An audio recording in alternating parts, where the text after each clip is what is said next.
안나 카레니나 톨스토이 즈음 1. 행복한 가정은 모두 모습이 비슷하고 불행한 가정은 모두 제각각의 불행을 안고 있다. 오블론스키의 집은 모든 것이 뒤죽박죽이었다. 아내는 남편이 전에 자기 집의 가정교사로 있던 프랑스 여자와 바람이 난 것을 알아차리고 남편에게 더 이상 한 집에서 살 수 없다고 선언했다. 이런 상황이 벌써 사흘째 이어지자 당사자인 부부뿐 아니라 다른 가족과 하인들까지 못 견디게 괴로웠다. 가족과 하인들은 모두 오블론스키 부부가 함께 사는 것이 무의미하다고 느꼈다. 심지어 여인숙에서 우연히 만난 사람들도 오블론스키 가의 부부 가족 하인들보다는 사이가 더 좋을 거라고 그들은 생각했다. 아내는 자기 방에서 한 발짝도 나오지 않았고 남편은 사흘째 집에 들어오지 않았다. 아이들은 부모 잃은 고아처럼 온 집안을 뛰어다녔다. 가정교사인 영국 여자는 가정부와 다투더니 친구에게 새 일자리를 구해달라는 편지를 썼다. 요리사는 어제 그것도 저녁 식사 시간에 맞춰 집을 나가버렸다. 그리고 허드렛 일을 하는 하녀와 마부는 급료를 계산해달라고 성화했다. 부부싸움이 벌어진 지 사흘째 되는 날, 스테판 아르카치지 오블론스키 공작 세간에서는 그를 스티바라고 불렀다.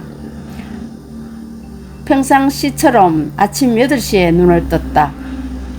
그가 누운 곳은 아내의 침실이 아닌 자기 서재의 모로코산 가죽 소파 위였다. 그는 소파의 스프링 위에서 온실 속의 화초처럼 연약한 살찐 몸뚱이를 뒤집어 돌아 눕더니 다시 한숨 푹 자고 싶은지 베개를 꼭 끌어안고 거기에 뺨을 파묻었다. 그러다 갑자기 벌떡 일어나 앉아 눈을 떴다. 그래, 그러니까 어떻게 됐더라? 그는 꿈을 떠올리며 생각에 잠겼다. 그래서 어떻게 됐지? 맞아. 알라빈이 다름슈타트에서 만찬을 베풀었지? 아니야. 다름슈타트가 아니라 미국풍의 장소였는데? 그래. 다름슈타트는 미국에 있지? 맞아. 알라빈이 유리 테이블에서 만찬을 베풀었어. 그래. 그리고 그 유리 테이블들이 노래를 불렀어. 그리고 유리로 된 작은 술병들이 있었어. 그 술병들은 모두 여자였고 그는 기억을 더듬었다. 스테판 아르카치치의 두 눈이 명랑한 빛으로 반짝이기 시작했다. 그는 미소를 지으며 다시 생각에 잠겼다. 아, 멋있어.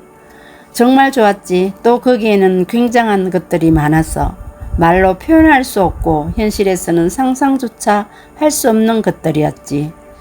그는 나사 커튼 사이로 새어든 한 줄기 빛을 보고는 즐거운 마음으로 소파에서 다리를 내리고 아내가 지어준 슬리퍼를 금빛 모로코 가죽으로 테를 두른 그 슬리퍼를 두 발로 찾았다. 그리고 9년 동안 몸에 밴 오랜 습관에 따라 그 자리에 그대로 앉은 채 그의 침실에서 늘 실내복을 걸어두는 곳으로 손을 뻗었다. 그는 그제야 갑자기 자기가 왜 아내의 침실이 아니라 자신의 서재에서 잠들었는지 생각해냈다. 그의 얼굴에서 미소가 사라졌다. 그는 이마를 찌푸렸다. 그는 그동안 일어난 모든 일을 떠올리며 신음소리를 냈다.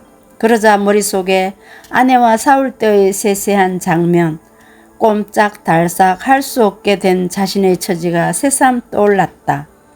특히 자신의 잘못을 떠올리자 못 견디게 괴로웠다. 그래, 아내는 용서하지 않을 거야. 아니, 용서할 수 없겠지. 가장 끔찍한 건 모든 원인이 내게 있는데도 내가 잘못하긴 했어도 그렇다고 해서 내 책임은 아니라는 거야. 여기에 모든 드라마가 있지. 그는 생각했다. 그는 그 다툼에서 가장 고통스러웠던 순간을 떠올리며 절망적인 어조로 중얼거렸다. 무엇보다 불쾌했던 것은 최초의 순간이었다.